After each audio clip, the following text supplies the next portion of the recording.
pasokna neka pasoktia happy lunch na din sin ka be bule ka de pa ka hin zana thi bong mai ki man de ka din nei pong thawa kai na uni khat le be la pe ka jesu thi bi ka san na din wala ko ki na min lo pe tak mai hi second la min lo pi so hen la ken ki pa ka ben wa hi nang ma so hin la je ka sa ko mo ka ngai thawa thil pe ke nang ma ka bi wa tu hen nang ma thu te ho sim khom le gen khom le in ka sin sa wa nang man ka leng ka ko ei ban bi a la thu la la a ki pol khom na te ka nang man ei ho lim pi chi ti nang ma ho lim bi na ka ron ki pa po he te pa ke ma gen tu ding nang man kamu ka kam angai tu na te control nang ma thu tak te bip sa nang ma doi dana la mi te en he le ti la doi te bip sa ka gen do ti nang nang nei pan pin lam ngai kami pite ho so se le la thu tam so hi bang ta he kema kami malo ka poi mo dam tung ji chi no ho lim pina ka san pina lu nangin kamau i puyen e ki thu pi chi din ti nang ma ki thu pi na nang ma kai boi na lum tak mai kalal pa ri tak mai se so minen la ki en kong don hi amen zakob bung khat na san ko le san som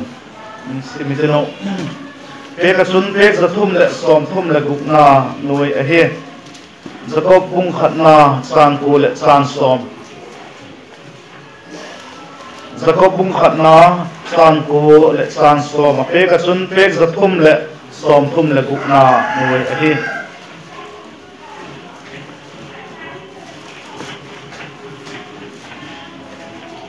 agingin baksim khom len kano ma Jacob bung khat na san ko le san som simitiu le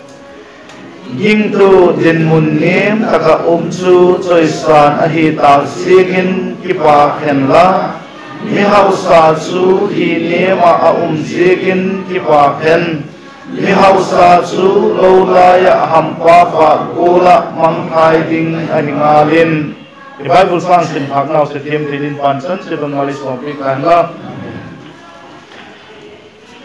tu se ka le thuk ni demo ka doi chu a hi le Jesu hung masak laya mite umdan tihi ahi je mite umdan ki pache yun le zillai zilling umnge dingin ka taksa so tu sing kali sermon na din apa ta kafil to ei lama ni ka doi pen chu bang hem itile Christmas iti wa chule Krista i ading ahung pin na ni ahi alom dengin gising sawa je gising saknawa hin ilung thimo bangolin awmem ti su ki en chena chule Krista yalpa Jesu Krista ahung ki ding rapture ni ko ahung ki ding pen hi nga ka yum nawa hi ilung thim putte ho hi dikle Christmas lom deng gising saknaw to rapture a yalpa Jesu Krista hung ki dinga ka yum nawa hi ilung thimu hi adik ding hi a hi ka tu pen chu ti hi a hi al hin ilung thim ngai thu na te ho hi to Christmas mangjuna advent Christmas mango 25 of Christmas mang ni hi nawa hin ti ki sing sak nawa hin ilung thimu ilung ge lu hi dik le ti chu ka doi pen a hi asik chu Christmas ti tak le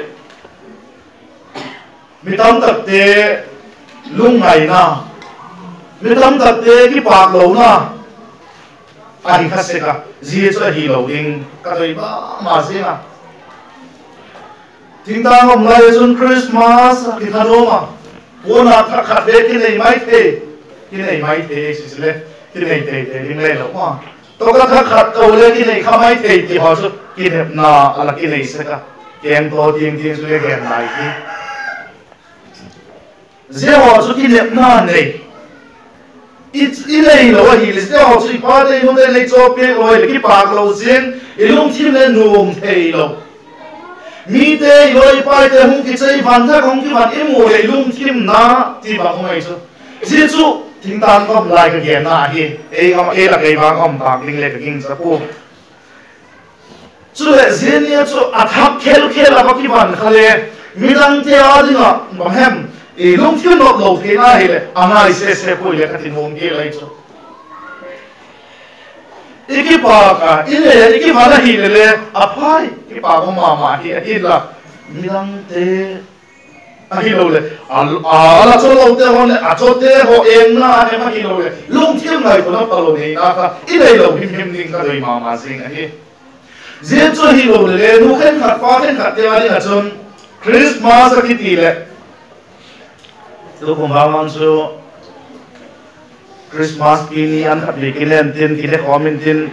tarik khat ni khat le kine khom ding a hi e sum tuk tam e kêu tuk chen chon kem ki chok nam chol kaw khat le na thing kaw tia lung thim nai to na khat le lung thim nop lo lung thim na to bang le mi ung khat e hi ji te su yum lo em ding ka doi a hi ilal pa Jesus Christ ahung pieng pa chu ba hem ko hem khoya bang ko lai tan do ka hem bang ti da na ma chung pieng hem ti do ngai to de din bi le no je te ho chu negative thought ati sa te ngai to na ka lo lam bang him lim kha nei le lam thui tai iki wan na thu te isum tu dan thu te ka boi lo ding iti Jesus boi lo ding ka do ya je je chun ilal pa Jesus Christ ahung pieng na ahung pian ding laya ti ve ahung pian ding laya mi chan pasagi to sing ka hin so di no gen khom mi no ziate gi pachule le zil lai izil nam ka ring ma sing ai mi tampi ge ding ahung ilele tampi ge no ni pasagi som sa san ge di no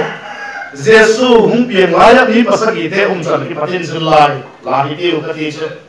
ziri na chon apa khatna dingin ko apatin zilai iladim jesu gen masangin I Bible sang simna su to ben Christmas ko su le ki tok pon e athu gen ko tho su to le ki to lu tu ne ti umai the ile su ka Bible sang simna na gen ging tu din mun nem ta ka su choi swa na hi ta zekin ki pa khen la adi su banga gen na hi dem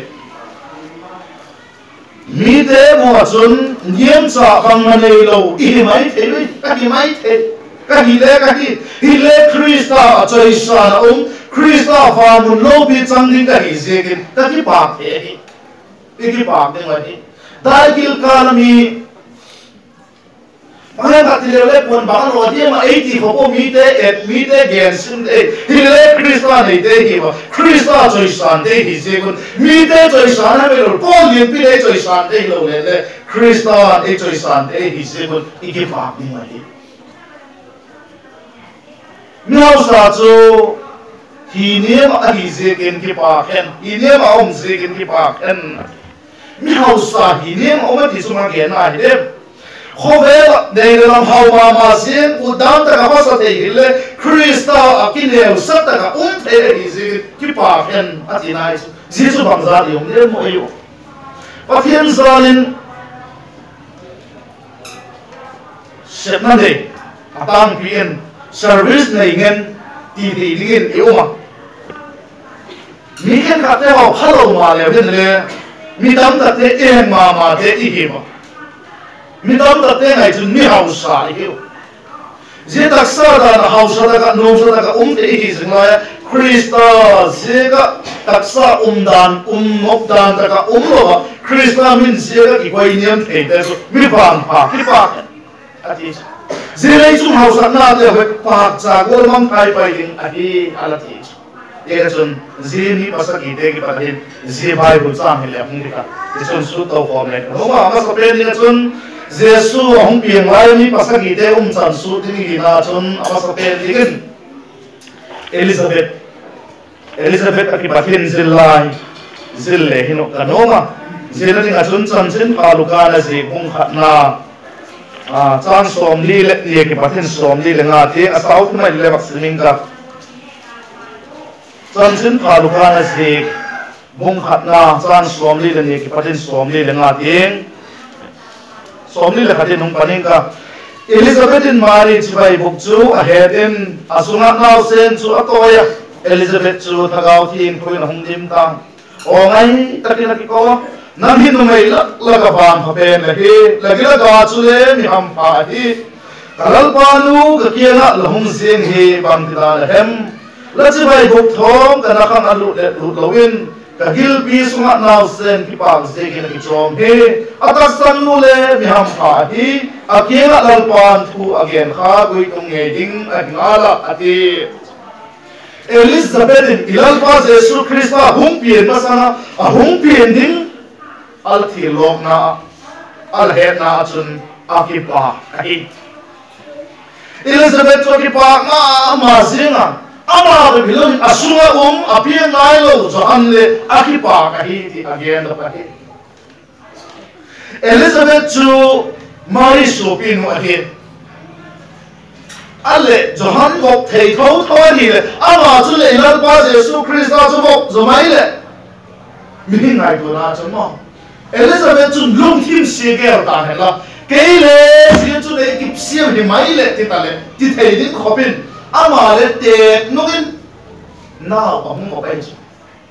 zia chu ilal pa Jesu Christa ka ama chu hi zo mai le oi di ne the la ki ngai se he lam thum he lam kap le le ko he oi mo thei ki yum lo ni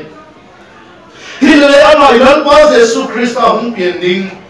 thu a he da chu akipa dai turin ikipa na mo asu down thedin ikipa na ikipa ding bang da ko ikipa sak lo thedin atan tanoi imi malile umintin in sunle umintin ko som sunle umintin ikho in sagin thanga le thedin ikal government patile theina hilale jete ho chu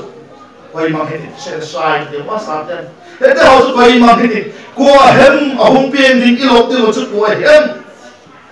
lal pa Jesu Christa nan le ke e tan pa ding a hi ti he in thei top su in ki pa ken lok hi deu ti su ki chian nok na a hi Elizabeth akipa ma zinga Elizabeth ki pa ke pilovin asunga naw sen Johan apien nai lo chu le akipa ken akichom a he atika tonin nang ilal pa Jesu Christa hung pien ding alom ni ala kising sangai kising saknaw chun nang ma de hilo lein sung hi lein sak lein thangai lo nang ma thagaw chu ki pa tak tak nem akipa ngin akipa thei na ligin e ma le lung tim thing takin je thilin ingak ding ai Elizabeth chu akipa kahi ilal pa Jesu Christa hung pien ding aher asun ma alop na ding asun akipa ma hi ti imo ahi apanira ding asun e vitam pi gen ding le panira ding asun no mei ma gen ki na la hi din mari tasarana ilal pa Jesu Christa nu ama hi chansin palukana si bung khatna ma chang som li le guk ki par khan som nga le guk tien kha som nga le nga tien ho ka isma hi le som nga le guk tien ho isma hi le ki chen tak mai na ge na mari so ki pa ma se bang se ki pa ka hem it e pa thien thil bol te a he dok a hi Toni Christmas ilok na nila kising na ki pa thei lo hi le so athil bolte ipaba thien thil bolte I he lo ji ki he ipaba thien athil bolte ge lo khak le hin bangati mo I ki pa lo ni tu kum sumaya ni le zan ta thu gen tu again ta tu kum sumaya le ai mai pe cha de ti se le mai pe pa tho mi ta ta mai athi om ta zela ka chun nang la pang po ke ka pang po zela ya chu le ki pa na kham ki lo de Inisin hin thela ni mo poi mo mu thia te mu the lo te kining king tak mai te sing pat in asula bang je ke yu ki pak lo the ki pak lo the di mari chun ki pak ma se na azi chu pa thien thil bom te a he do je ki na ki pak hi Bible san luka bung khatna chanchin phaluka na ji bung khatna chan som li le ko le som li le ko be phaksemin ka ha chung nung pa chun ke ya din thil lo pi ta ka bol tan amin chu thien tho a hi hát chung nung pa chun kaya dingin thilo pi taka volta amin chu hát chung amin chu thieng tho hi mari chan ding ka mai tu demo nunga thieng tho Joseph to kicheng nen kitiem le ni ta zila le ka pi cho ma hung kai sieng ding ki ti cho ki kanom poi mo cái cái hôm cuối ở đằng hôn này à và số sa kiến suy thì thế số sẽ là phải cái nó ta kêu mà thì hôm nó bao giờ xếp tôi lấy cái chén kêu ta nó thiên thảo ta kêu mà cái mai đến cái gì anh thấy vui rồi xếp tôi cái này mà cái khai là vậy đi cái thì thế số ôm thế này thì là gì thế số à vui bộ bao thiên thì lâu bị bỏ thế cả mua kahin na hin lalpa so kakaga huta pa pathira chu ipa ma hi asuk nu nam tong ta ki angai sa ngai ti to ki patin kham ham pha ai ti na he mari pathin thili theisi pathin ha chunung pathin hi se amin thien thaw hi se he chena akipa ma hi ama dinga min siat heina ama dinga chan ding tap pi tak mai te ho kha chan ngamin min siat heina tak mai te ho kha thuak ngamin ilal pa Jesu Krista piena nu dingin akisazo akipezo ati chan somma le ni le somma le thumachun milo pi te chu achut naw ke pat son than mi tom tak te cho dom sang tai gil chu thil pa na hi tayin mi hausa chu khot ngonin sol mang tai cho bung khat na chan to chan so sin na ki nai ma je bible san ka sima ka nai to se je hon la ya hin mari hi mi hausa a hi lo le leng a hi lo le Hovel ko sakna dana nom so takmaya mi te ngai san tak la hilaw dingin ka taksa ngai aziko je bible san gi gen na hi ka sim ta le jesu ka ngai to na nam se mi te mu sit mi te mu to mi te bangma ala se lo mai te hi ama hi mi lo pi te chu chu naw ki pa de son tha mi tom tak te so dom san tai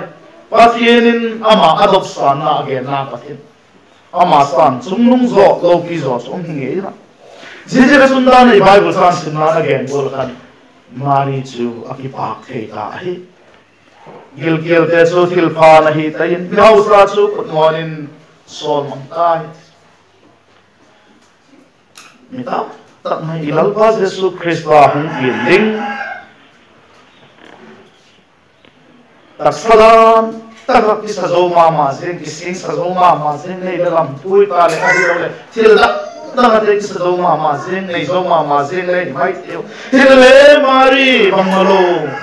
bible san sin na ki to ka chun mi tom tak chu te la oma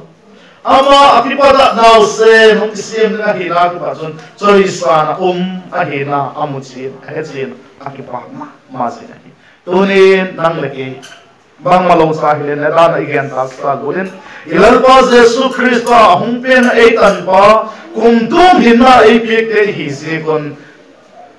taksa mi de mo chun mus thena ding gen se thena ding ai lo la taksa la na su ti chan ding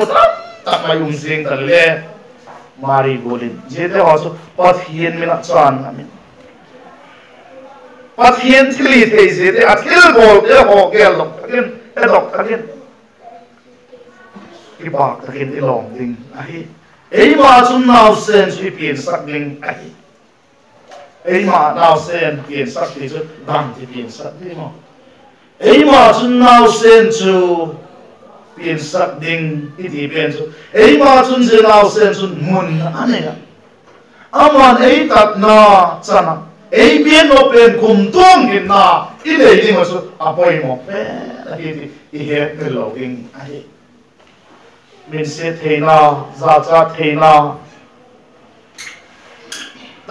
tak mai chan namin ala tel so hi ti imu apathum na ringa chun belam pu te belam ching te thiti gen hitin chanchin paluka na ji phung ni na sang git akipada sang som ni teng khai sima hi le akimu belam ching te ho hi ka la ka te ala hi wa hilele mau le he sakin ala umu ji he saka nau dung ji chun amaun le ngai khok takin ama hol da ko sibai ava buku hi di imu mahi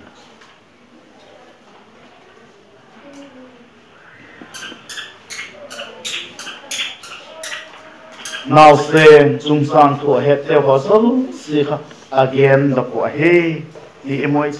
belam chinte tunin taksa khosak mudana chun belam chingte iti lesu anase pu hi naniama mazin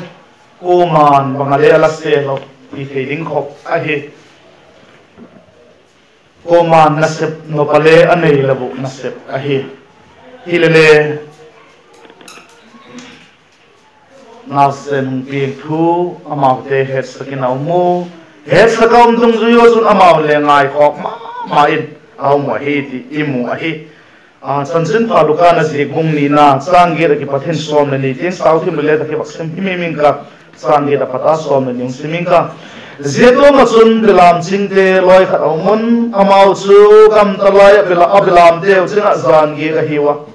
lalpa ban sol chak khat aking ra hung tilang khuda akim mel chu lalpa lo pinan om salwak tan alaw ma jingo ban sol cha chu na kingon law kiwin la ngai te mun ni zo sia na chanchin ki pa kum ta kon to the namani in tulin david copy ho gam pa hum ting tai lalpa mi sia chu chule ze na ngwading in tepte na hina now sen pun ki tum kanan kong ki sia chu mon law ti tam ta mai ni bai ha to le ni ani bible sa ma bang ze ka ze belam pu te ki mai chanchin ki pa kum mizo sia ni chanchin ki pa kum chu bang ze ka hobby sunga te ai lo le lam te thu nei te ho ki na ki ge no belam pu te gam ta la ya belam che ge te ki na ge na ma hem this is the mo poi mo ma jing so bi te zia chanchin pa ki ti mi ki let sa te mi ki sa te te mi cha po te ki na atung te lo hi ki gen le tak sam te lo ni ai la mi nem mi ki ngai nem te ho mi ki ne sa te ho lung thi ba ki ngai nem te ho ki na chon chanchin pa ge ni no ma zia chanchin pa chun mun a le the ki zia chun to sin ka lo nei ingai ko na te ho en ka ki chanchin pa atun the la ding chanchin pa mu the la ding ting ilung them ngai to na te hoi ki ngai nem na ki neu sak na aum na em nang ma lam ka ye kha bang hem khat khati le khati le ze ko kha hi kum si la ki man hi nan kum si la ze thu ki gen moi la ki le da ka chanchin pa ru de ko na tung ge ko na lalpa sang ni le som ni zibol pi na pi le te ta hi se le damin le ko sang ni le som ni Christmas man ding ka hi ta zia chanchin pa hi God salal Emmanuel ke ma ane apin ke ringin kangai to na te ahoi lo te pa lo te cha po na ki le sa na te ho so se elang mang pi iti ngam ngai ye chu de lam pu te pa le jil ling o poi mo ma je ki ngai nem na a ki di he men lo ding ilal pa Jesu Christa hum pin ni khan mang ki he ne lam pi pong te chu sunie mun lampi ko te chu pok demon atiswa asu thi lo hi chon chanchin pha ki pa kum chu eima tung the lo ding ati belam po te kenga chanchin pa kum atun zen thina chu thil dang se ka hi koi amau mikil sak lo te milung thim thim te hi se pa hi ri he mi lo ding ji ko lom lom mi so se na chanchin ki pa kum chu lên thế governor thế hilo le cô hem apol thế đều đều thế kia tung le kilom ta ka amau kin tung lo belam cô thế kia ngen to mai so mai to kham ting ma mai to so mai to thak tiêu so bi te mai to thak tiêu zile ka jon ingai to jin lai yo azia ki het chen te de no de chu oh belam cô thế mi te mu sit hilele ama ona sep na mi gin migin uwa hinaw su bang tin het ye gam talaya gam cha abilam ching te to gienam giek zit e ki chu migin uwa hu su la migin lo hi leo dai ho kain te no abilam te ko min ama ilam giek ko be migin belam te ho to ye khon zit migin migin ngai nim amau ke na sun chin pha tu ma he ti he min lo ding hi ampin again sao pin again he na ile in hok zil ding o poi mo ka sak je so hi je ken san sunung pai ki ding ka den khali la ding achon ko again de mi te hi le ana ama he to thung kha ka he ke la hi lo le zo nei no me ki gen sun a he ana ama hi pathian na se pau sap mi ahi zina sun jesu hung masak lai chun ama hin bangul ala lopem itihin ati pa ka krista chan chin chu again da hi chan chin pha luka na si mama bung ni na chan som thum le buk ki pata isma hi le som thum le ge chana khan ana chan chin ala ki game vaccine ka chan som thum le buka pat som thum le ge te vaccine ka chan chin phaluka na jik bung ni na chan som thum le buka pat som thum le ge zeta ka sun zo nei no mei pakhat asher na mami Fanuel chanu ana ki ti chule oma aki chen nungo pasal to kum som sagi alam khom ta akum le tam tok ta chule kum som ge le li sung mei khaya ala khosata tempura ki pat photo ko asuna zana angola paw chap se ka hen zehula sun amale angura pathe na choi hoya Jerusalem ta dona kinema alanga zo sikina chun zenau sen chan chin chu agena ana numei zele zenau sen chan chin again he ti chu kunau se hem itil ilal pa Jesu Krista hi to hi je chan chin pha je chan chin gen na dinga chun ile ngo he pan la thi he ki chin ma je Bakti talen tu ko mahin Christmas hoile dai go ta kalok theiling hile kilom lo khopa le alom lo le ki sapol mi tam yo ma hi se ki loi pai ngai ta dom le pathian thu ngai ding ki all khom ding si ho lai chan sin pha ngai thading ana golin pau sap na to ki pa ta ka lok komin midam te ki se chan chin pha ge ning etruk dim hi ana zone no mai zone ki ge num su mai the hi to bi ma sing hi apa buk na ding achon hoi ge de mitile solama mipil te ala ki ge na bible solama mipil te ala te zile bible san vaccine chan chin pha ma thaina zik bung ni na in ala ki ze ka chang khata ki pata chan som ni tingin ala ki ze ko amal san chen the chang ni na vaccine ka chan chin pha ma thaina zik bung ni na chang ni na ze solama ni pil ten ala hol danu aki ge na he vaccine ka herot yeng aba hol na wa he khoya hem zuda de leng pa hung ping chu solama a si chu kamuwa ama chi bai buk dinga kung ka hi ati va chan som na to som na le vaccine ki ding ke a si ki chol tai tie mu pha dun aki pa ma wa in sunga lu to anu mari to naw sen amuwa bok khobin chi bai abuko ado bom te hongin ki pa ki pa na thil pi sana begol mura piwa tuin solama mipilte kiti khopira mipilte ho sun le ze a si chu amu ilalpa jesu christa ahi ti he segun ahol ahi ahol zigo chun amu ahi tunin Christmas mangding Christmas ti ho again o mangding in kising sab bang mahol na ale manglo mo nunnom dana mang itamtai igamin mo any Christian te ho so Christmas ahi bang hol na hem ti ngai tu talo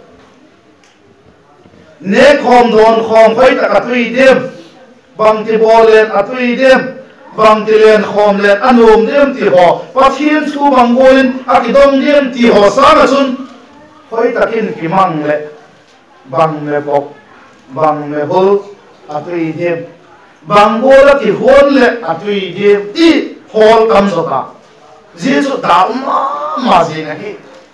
mi bil ten ilal ba jesu christa hi a hol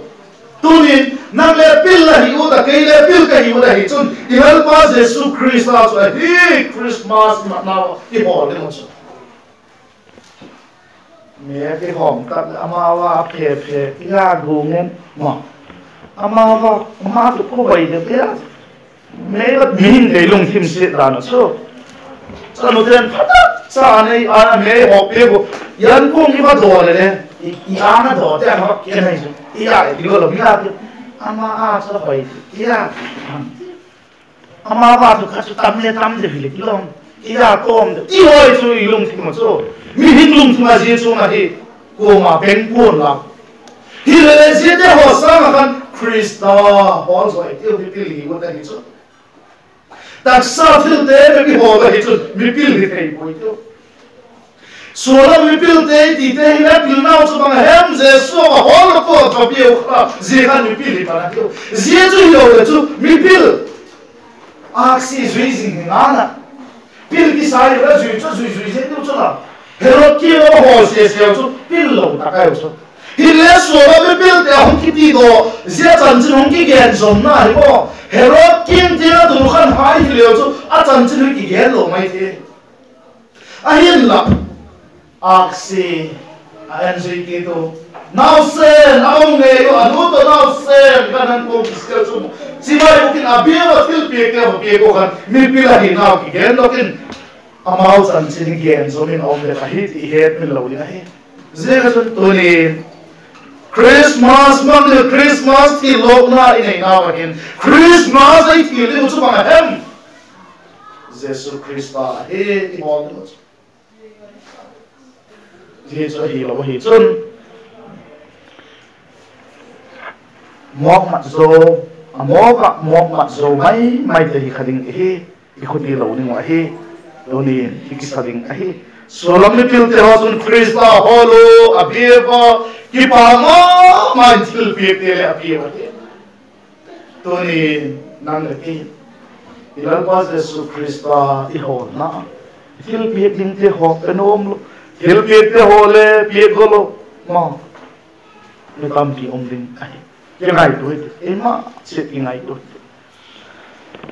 pasagi na atop na ring chun koi hen de iti hi le gen ling ni so tam hi le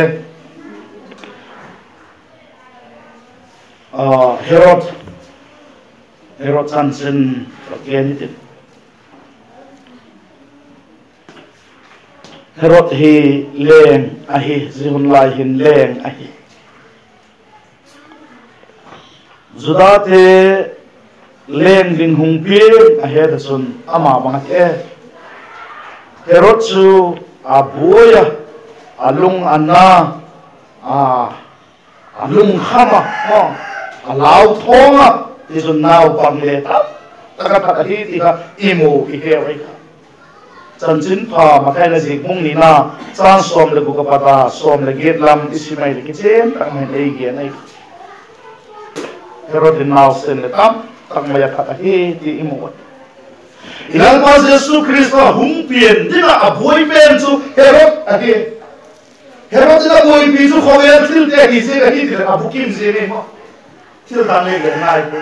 Herod boi na se chu ma chu khower thil te boi pi se hi ti le kim ken ka koi ke khower la la hi na ra sang thei ding zuda te lal zuda te le hung pien ati le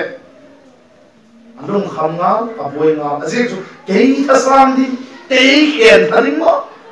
aboi na hi nga alung na lung le lung na nga mipil te hole thep ding tha te te ding hol kun lang mu ta ko le kei le hung gen mon ken le ma su chi bai ka bu thei na dingin ken le ama su chi bai ka bu thei na dingin ati atuk pen chu mi bil te chu hol le lang ei gen leo và trên cái đỉnh tháp lên tí cho nó mát lục so bị thế a kilo mà gen a phát ding hile kilo mà gen thil phalo tak ngai tu so te rot a hi ti I mo the yu a hi torin Christmas mangin kisin sa jing lai Herod gola lum thim nei mi kum kha na ti la o ma ba zin ne Herod gola lum thim nei Herod gola boy Herod gola lung na Christmas ti le mun hen khat te so Jules sa to ki hel na ringa gel pole mi na lai chi ka ma mo ada dan chu ikam Christian din mun asit dan chu ilan ba Yesu Kristo pin chan phalop na sa de ho le zu ho le me ngam sin la hi ta na chu ikam party ma na Bade lop na le ka te party mo me kho mai din kisiam se na hi lo le bazar tum ki choga ka le ka ngai thi na lai pathian ni na ni big ne program te ho ne khom don kisiam te ho gen lo Christmas jeng lom sa to le zu me ngam na lai mi ka ma uma hi da uma ma jeng je te ho so Herod gola boy bang te le kila dok the de bang te le ki me khom the so bite ingai to hikin igam asetai ei yen sidi de siet lodim ahi tonen ilal ba Yesu Krista hungpin ding kona mite umsat miten aladon dano tambi tak mai gen ding gen hite lakin mi pasagi chan sin igeno nang bangolin lakising sam Elizabeth chu akipa kahi ama bet gelo asuna umna friends an apien na lo le kipa mari chun pathin thil bolte ahead zekin pathin choi sang nem ta ka wa hina ka choi sang om zekin pathin apa ka hi ipcham te na ke gin to jin mun nem ta ka om chu choi sang om ta zekin kipa la ati marin apa do ka hi nang mangol la screens app mari kipa theina achan thei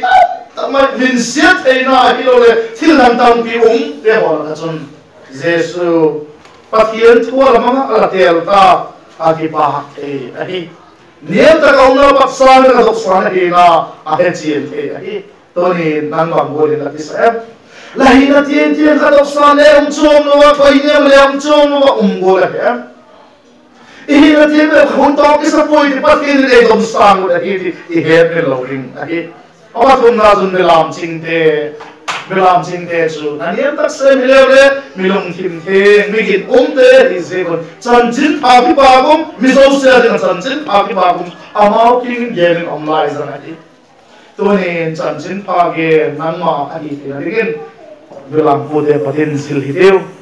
Simeon igen khak mo pangai go gen Simeon hi chok kan kan ke Simeon pagok kagela pasagi ka tisai Simeon ka gen khak lo hi Simeon hi ko hamitil ama hi ilan pa Yesu Kristo amide hugdam din pa amu masi thilo dina ma tiempo hi thilo dina pathin a he sak direhen I thedingin ama chu ala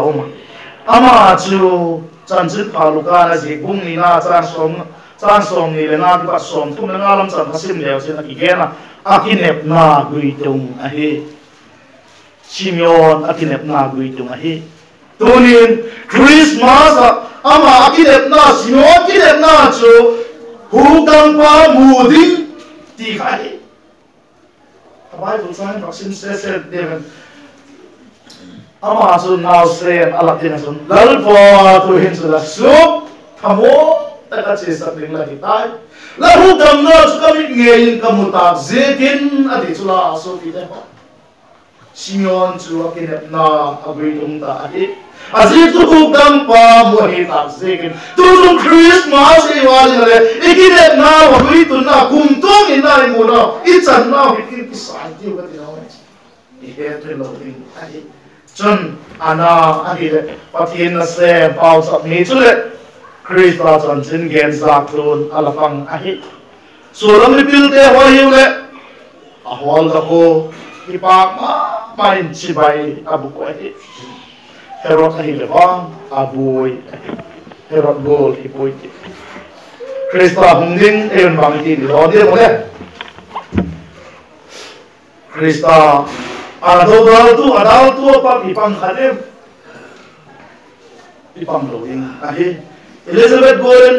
ipag tagen adon thei tu hi thei na likon atu tom sai gan tak tau se yem tin pan chan se mari som pi pan la chan sun mang ke pa ke